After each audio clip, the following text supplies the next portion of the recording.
Here's a happy scene. Fresh fruit and vegetables in the shops, butchers offering meat too, all for a balanced diet. This, we're told, is evidence of how food shortages do not affect Syria anymore, despite the global economic crisis.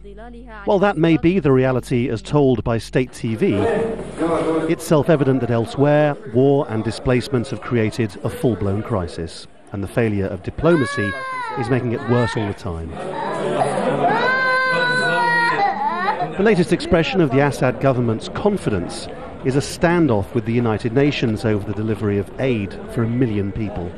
The UN says it wants to be involved in the logistics. The Syrian government says only it will organise it. So the effort by the World Food Programme to feed that 1 million people is still on hold.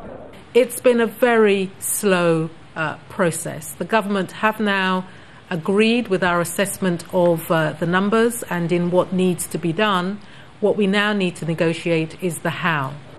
Other leading aid organisations say they've got exactly the same problem: ban from entering the country, a lack of political pressure on the Syrian government, their job made virtually impossible. The problem is political, and I understand there's a lot of diplomatic and political pressure is going on at the moment.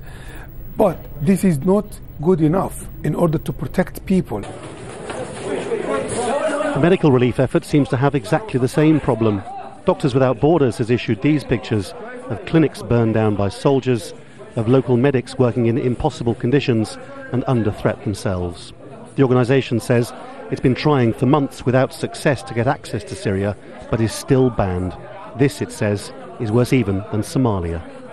Normally in other conflicts, like Afghanistan or Somalia and so on, MSF, Médecins Sans Frontières, is able to deploy minimum health structure, which are a neutral structure where any wounded can have access to. Here, this is not the case in Syria today. The greater the dominance of the Assad government, the less likely it is to let in aid workers whose motives it doesn't trust. The two organisations which are supposed to be leading the line against Assad, the Arab League and the Syrian National Council, can't even sit in the same room together.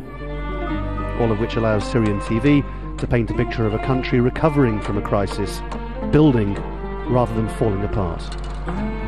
Laurence, Al Jazeera.